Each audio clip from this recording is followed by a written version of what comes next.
कि पिछले 500 सालों में 784 species including plants and animals, हमने 784 स्पेसीज को, 784 स्पेसीज को हम लोगों ने इस दुनिया से लॉस कर दिया।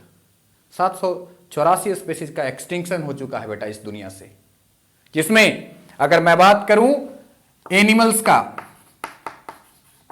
तो एनिमल्स में टोटल स्पेसीज कितने हमारे पास लॉस हुए हैं, तो आपको मालूम होना चाहिए 697 स्पेसीज हम लोगों ने लॉस कर दिया है बेटा, जिसमें इनवर्टिब्रेट भी है और वर्टिब्रेट्स भी है। तो बोलोगा इनवर्टिब्रेट्स कितना है? इनवर्टिब्रेट्स कितना है? तो आप जान लीजिए 359, अकॉर्डिंग टू एनसीईआरटी 359 स्पेसीज को हमने बेटा लॉस किया हुआ है। इतने स्पेसीज को हमने इनवर्टिब्रेट्स को लॉस किया। और वर्टिब्रेट कितने हैं? वर्टिब्रेट तो 338 स्पेसीज हमने वर्टिब्रेट को लॉस कर दिया है। तो ये आप समझिए कि हमारा बायोडाइवर्सिटी कितना तेजी से लॉस हो रहा है। हमारे आसपास में जितने ऑर्गेनिजम्स है, पेड़ पौधे हैं, अलग अलग तरह के जानवर्स, अलग अलग तरह के बेटा प्लांट है, इनको बचाना बहुत जरूरी है बच्चों।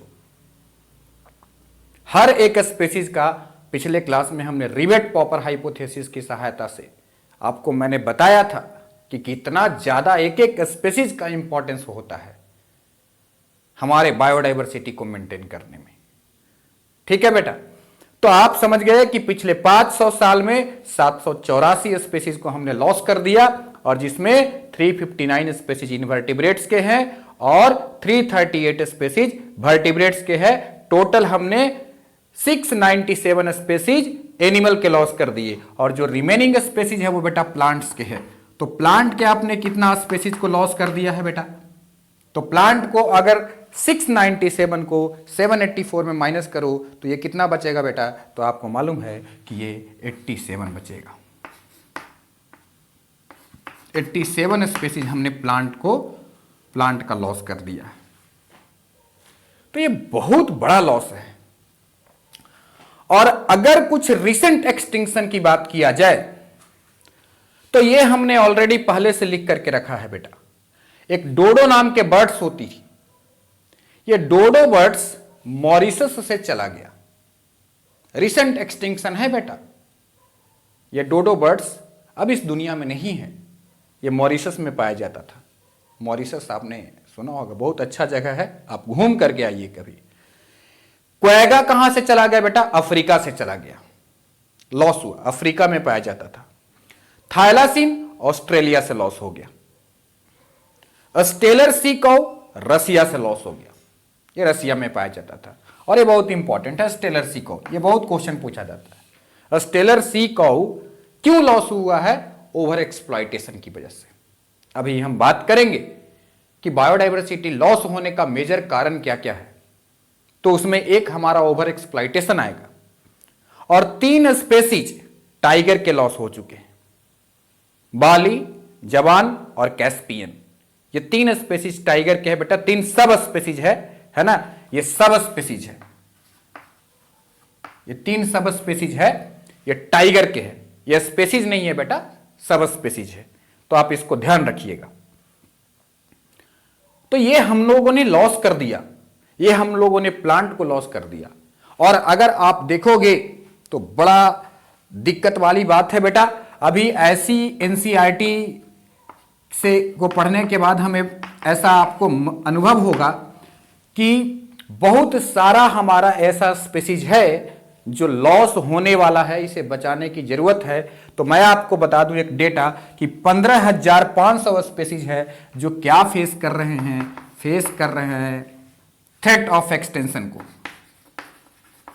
Threat of extension.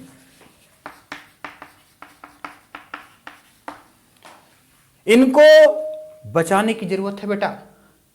इसमें कुछ ऐसे स्पेसीज है और अभी तो कुछ लॉस भी हो चुका, खत्म भी हो चुका इस दुनिया में। तो आप समझ लीजिए कि ये 2004 के डेटा को आप फॉलो करोगे तो 15,500 स्पेसीज जो है वो थ्रेट ऑफ एक्सटेंशन को फेस कर रहा है, और जिसमें 12% बेटा 12% बर्ड्स। ठीक है बेटा, बोलोगे मैमल्स के बारे में क्या बोलते हो सर, तो आप समझ लीजिए मैमल्स जो है ये 23%। ठीक है, 23% मैमल्स जो है वो थ्रेट ऑफ एक्सटेंशन को फेस कर रहा है बेटा। और आप समझ लीजिए जिम्नोस्पर्म के बारे में आपको एक डेटा याद रखिएगा, तो इसके लिए आपको याद रखना है 31%। और एम्फीबियन के लिए बेटा याद रखिएगा, एम्फीबियंस के लिए 32%। तो ये वैल्यू आप याद रखिएगा। अब इसमें से आप समझ रहे हैं कि बर्ड्स जो है वो 12% थ्रेट ऑफ एक्सटेंशन को फेस कर रहा है, 23% मैमल्स है, और 31% जिम्नोस्पर्म है, और 32% एम्फीबियंस है। इतने सारे स्पेसीज जो है, जिसमें टोटल जो नंबर मैंने बताया 15,500, ये सारे स्पेसीज थ्रेट ऑफ एक्सटेंशन को फेस कर रहे हैं। ये जल्द ही चले जाएंगे, बहुत सारे चले भी गए इसमें से, इनको बचाने की जरूरत है। तो मैं बताऊं कि आपको ये देखिए 32% यानी 32% एम्फीबियन में थ्रेट ऑफ एक्सटेंशन को मैं दिखा रहा हूं। यानी कि सबसे ज्यादा वर्नरेबल कौन है, ज्यादा एक्सटेंशन किसका हो रहा है, एम्फीबियंस का। ठीक है, तो ये क्वेश्चन आ सकता है एग्जाम में। तो बच्चों आप इतनी बात समझ चुके होंगे, इसका एक स्क्रीनशॉट ले लीजिए और उसके बाद फिर हम आगे की कहानी बताते हैं आपको। ठीक है बेटा, अब हम बात करेंगे कि बायोडाइवर्सिटी को लॉस होने का कारण क्या होता है। हम पढ़ेंगे कॉज ऑफ बायोडाइवर्सिटी। हम क्या पढ़ेंगे बेटा, कॉज ऑफ बायोडाइवर्सिटी। तो आइए हम यहां पे देख लेते हैं cause of biodiversity. Cause of biodiversity loss, causes of biodiversity loss. Biodiversity को लॉस करने का कारण क्या है, तो इसके लिए बोला जाता है कि इसका जो कारण है उसको हम बोलते हैं एविल क्वार्टेट। क्या बोलते हैं बेटा, एविल क्वार्टेट। तो इसका कारण है द एविल क्वार्टेट।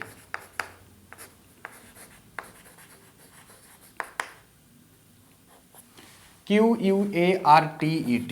अब बोलेगा एविल क्वार्टेट का मतलब क्या होता है, एविल का मतलब होता है बुरी बात, और क्वार्टेट मतलब चार।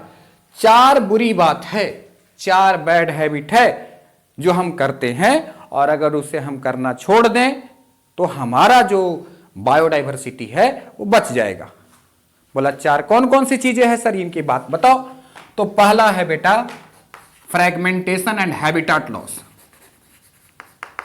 Habitat loss and fragmentation.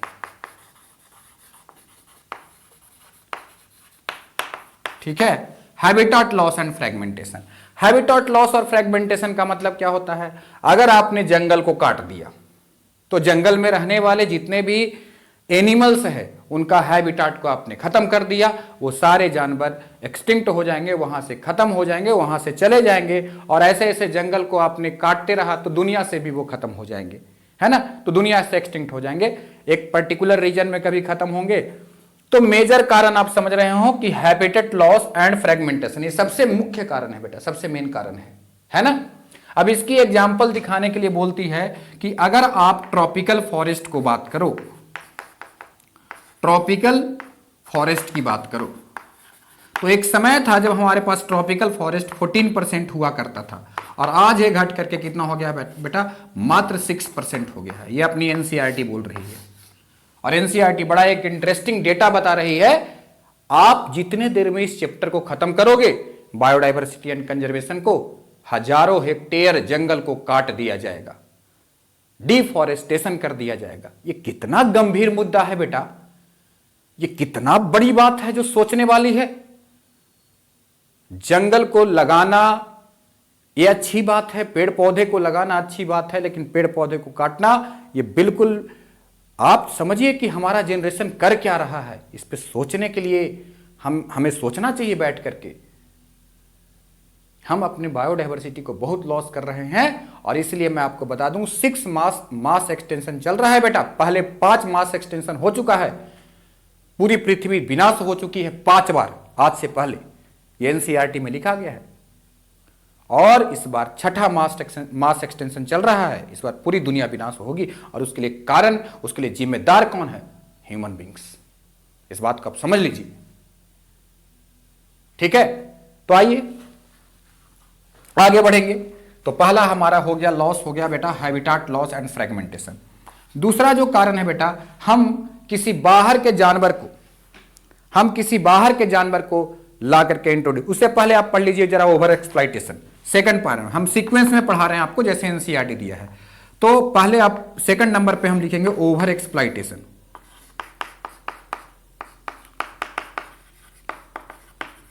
Over exploitation में एनसीईआरटी बोलती है कि आपका अगर नीड ग्रीड बन जाए, मतलब आपकी जरूरत लालच बन जाए, तब आप जानवरों का या किसी भी ऑर्गेनिज्म का ओवर एक्सप्लॉइटेशन करना शुरू कर देते हो।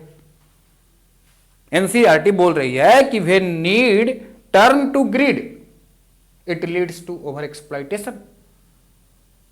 जैसे स्टेलर सी काऊ है बेटा, डोडो है, और एक और है जिसे पैसेंजर पिजन बोलते हैं। पैसेंजर पिजन, कबूतर जो चिट्ठी लिख करके लोग कहीं दूसरे जगह भेज देते थे उसको, कबूतर, पुराने जमाने के मूवी में आपने देखा होगा। तो वो पैसेंजर पिजन, स्टेलर सी काऊ और ये डोडो, ये 3 ऐसे ऑर्गेनिज्म है, एनिमल्स है बेटा, जो इस दुनिया से ओवर एक्सप्लॉइटेशन की वजह से लॉस हुआ है। इसका कारण क्या है? यह हैबिटाट लॉस की वजह से नहीं हुआ, यह ओवर एक्सप्लॉइटेशन की वजह से गया है, ठीक है। तो यह बात आप समझिए ध्यान से। अगली बात हम करते हैं, थर्ड नंबर का पॉइंट जो है हमारा कारण जो है बेटा, अगला पॉइंट जो है वो है एलियन स्पेसीज को ला करके इंट्रोड्यूस कर देना। Alien species invasion. अगर हम बाहर के स्पेसीज को ला करके हम इंट्रोड्यूस कर देंगे तो हो सकता है कि लोकल स्पेसीज को वहां से वो एक्सटिंक्ट करा दे, वहां से वो रिमूव करा दे। तो इसको समझाने के लिए एनसीईआरटी बेटा आपकी कुछ एग्जाम्पल दे रही है और उन्हीं एग्जाम्पल को हम आपके सामने रखेंगे। तो पहली बात एग्जाम्पल में है बेटा कि एक नाइल पर्च होता है। ये नाइल पर्च एक फिश है, इसको विक्टोरिया, लेक विक्टोरिया में इंट्रोड्यूस कराया गया। रिजल्ट क्या हुआ बेटा? रिजल्ट क्या हुआ? एक वहां का जो लोकल रेसिडेंट फिश होता है, जिसको हम लोग बोलते हैं सिचलिड फिश, सिचलिड फिश के 200 स्पेसीज, 200 स्पेसीज लॉस हो गए बेटा, एक्सटिंक्ट हो गए। समझ गया कि नहीं? और एग्जाम्पल समझिए। एक ग्रास होता है बेटा, बीड है, बीड, जिसको हम लोग बोलते हैं पार्थेनियम, जिसे कैरोट ग्रास भी कहा जाता है। ये कैरोट ग्रास जो है बेटा एक प्रकार का बीड है। ये व्हीट के साथ इंडिया में इंट्रोड्यूस हो गया था और इसके वजह से कई सारे अदर प्लांट्स का एक्सटिंक्शन हो चुका है, ठीक है। तो इसके बारे में भी आप समझ लीजिए। और समझिए इसी तरह का एक प्लांट है बेटा जिसको हम लैंटाना बोलते हैं।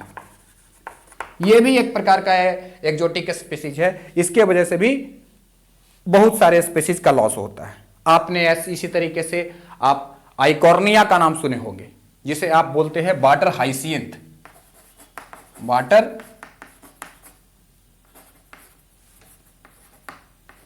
वाटर हाइसियंथ। इसको टेरर ऑफ बंगाल भी कहा जाता है, टेरर ऑफ बंगाल भी कहा जाता है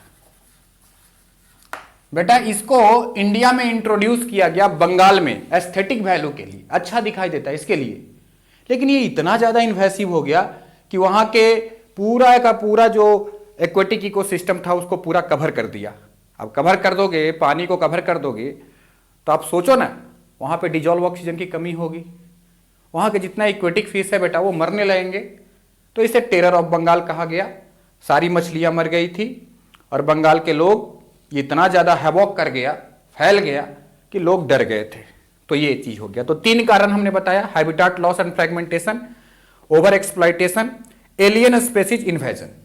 अब लास्ट कारण है बेटा, उसको हम लोग बोलते हैं को एक्सटिंक्शन। तो लास्ट कारण मैं इधर लिख दे रहा हूं, 4th नंबर का पॉइंट है ना, 1st, 2nd, 3rd और मैं 4th बेटा इधर लिख रहा हूं। हमारे पास इधर स्पेस नहीं है तो मैं इधर लिख ले रहा हूं, है ना। लास्ट में आप समझ लीजिएगा कैसे पढ़ा है। अगर कोई दिक्कत होता है तो वीडियो को पॉज करिए, थोड़ा सा समझिए, उसके बाद आगे बढ़िए। तो अगला है बेटा, एक चीज और समझ लीजिए एलियन स्पेसीज में कि अफ्रीकन कैटफिश जो है बेटा, है ना, एक और एग्जांपल समझ लीजिए, है ना। मैं एग्जांपल काउंट करा रहा हूं आपको। एक तो नाइल पर्च वाला बताया बेटा, इंपॉर्टेंट है, पार्थेनियम, एक लेंटेना का बताया, एक वाटर हाइसिंथ का बताया, और एक और बता रहा हूं बेटा, एक और एग्जांपल नोट करिए, अफ्रीकन कैटफिश। अफ्रीकन कैटफिश ये इंट्रोड्यूस किया गया इंडिया में इलीगल तरीके से, और इसके वजह से जो यहाँ का इंडिजिनियस स्पेसीज था, यानी कि इंडियन कैटफिश था बेटा, कैटफिश था, उसको इसने एक्सटिंक्ट करा दिया, है ना। तो इसका जो एक्सटिंक्शन हुआ है इंडियन कैटफिश का, अमेरिकन कैटफिश को इंट्रोड्यूस करने की वजह से, again it is the example of alien species invasion. ठीक है। लास्ट है बेटा को एक्सटिंक्शन, 4th नंबर।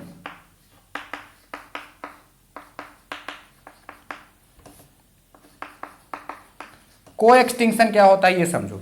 अगर मान लो कि 2 ऑर्गेनिज्म एक दूसरे के ऊपर में अपने लाइफ साइकिल को कंप्लीट करने के लिए डिपेंडेंट है, समझ रहे हो बात को। 2 ऑर्गेनिज्म एक दूसरे के ऊपर में अपने लाइफ साइकिल को कंप्लीट करने के लिए डिपेंडेंट है। जैसे आप देखो प्रोनुवा और यूका। प्रोनुवा एक इंसेक्ट होता है और यूका एक प्लांट है। तो दोनों एक दूसरे के ऊपर में डिपेंडेंट है बेटा। तो प्रोनुवा अगर चला गया तो यूका भी चला जाएगा, क्योंकि दोनों एक दूसरे को। को एक्सटिंक्शन लिखा हूं यहां पे। एग्जामिनर कई बार देखता हूं मैं कि कोई इवोल्यूशन कर देता है और पूछ देता है कि बताओ इन 4 में से कौन सा कारण जो है वो बायोडाइवर्सिटी लॉस होने का नहीं है। तो कोई इवोल्यूशन यहां पे लिख देगा, ये जरा ध्यान रखना, ऐसा किया हुआ है ऑलरेडी पहले एग्जाम में। ठीक है। तो को एक्सटिंक्शन इज ऑल्सो, को एक्सटिंक्शन मतलब एक को लॉस। अभी आप पढ़ रहे थे तो मैंने अभी आपको पढ़ाया था म्यूचुअलिज्म का एग्जाम्पल में, यूका और फिग, तो क्या बोलते हैं, फिग और एक इनसे वेस्ट, फिग और वेस्ट के बीच में बेटा एक रिलेशन है। तो वहां पे फिग और वेस्ट एक दूसरे के ऊपर में डिपेंडेंट है बेटा, तो वो भी एक एग्जाम्पल बन सकता है। आप देखो लाइकेन है, तो लाइकेन में एल्गी और फंजाई है, और अगर तुम एल्गी को हटा दो तो क्या फंजाई रह पाएगा पत्थर पे अकेला, रॉक्स पे अकेला रह पाएगा बेटा, नहीं रह पाएगा। दोनों में से किसी को भी हटाएंगे भाई। एल्गी रहता है पानी में, फंजाई रहता है सड़े गले चीजों पे, सैप्रोफाइट है।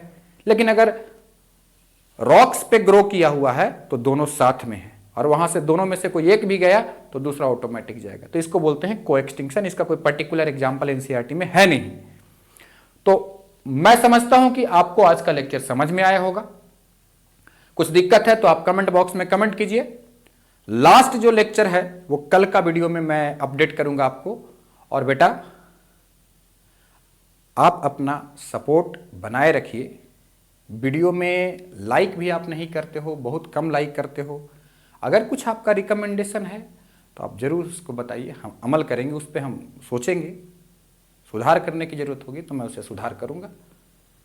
वीडियो को देखिए, लाइक कीजिए, दोस्तों में शेयर कीजिए और हमसे जुड़े रहिए। बहुत बहुत धन्यवाद आपका।